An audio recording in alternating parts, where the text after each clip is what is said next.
तो उस दिन पुजारी जी से गलती ये हो गई कि सामने मिठाई रखवे की जगह, खीर रखवे की जगह उनने कड़ी रख दी। कड़ी रख दी, कड़ी के पीछे चावल रख दिए, चावल के पीछे मिष्ठान रखा और सब सजा दिए सामने। और सजा करके रसोई घर की किवाड़ लगा के 45 मिनट का भोग लगता है, 45 मिनट के लिए पुजारी जी चले गए। 45 मिनट बाद जैसे ही पुजारी जी भीतर आए तो क्या देखा, सिंहासन पर ठाकुर जी है ही नहीं। ठाकुर जी है ही नहीं वहां पर। पुजारी जी बोले, अरे भैया ठाकुर जी कहां गए? पूरे मंदिर में हल्ला है, वो सब इकट्ठे है गए, ठाकुर जी कहां चले गए?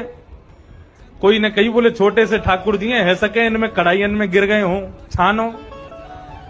तो सिंहासन के आगे वाली जो कड़ी की कढ़ाई ही कही जैसे ही छानी, तो वहां में ठाकुर जी निकल आए।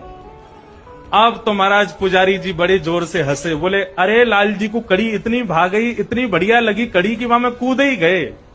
अब तो भैया रोज कड़ी बनेगी ठाकुर जी के काज। अब तो ये स्थिति हो गई, नाथद्वारा में 12 महीना कड़ी बनने लगी। कड़ी कड़ी बन रही है, कड़ी कड़ी खवाए जा रहे हैं। बोले ठाकुर जी कूद गए उसको खाने के लिए, तो वो खिलाएंगे। पुजारी जी एक दिन रात्रि सोए थे, ठाकुर जी रोने लगे स्वप्न में आके।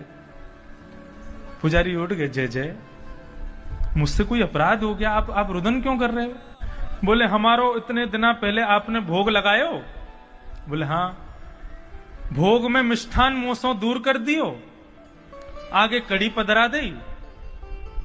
बोले हाँ कड़ी पधराई। आपको तो कड़ी प्रिय है? बोले कड़ी प्रिय, कहां से प्रिय कड़ी मोकू? बोले अरे आप वह कड़ी में कूद गए। बोले मैं कड़ी में कूदा नहीं था, मैं तो मिष्ठान लेने के लिए जा रहा था, कड़ी बीच में आ गई, अब हम उसमें कूद गए। आपको लगा कि हमको कड़ी ज्यादा प्रिय है और तब से आप हमको कड़ी कड़ी कड़ी कड़ी खवाए जा रहे हो। आज से 1 महीना तक अब कड़ी नहीं खिलाना, हमको केवल मीठा खिलाओ। ऐसे ठाकुर जी।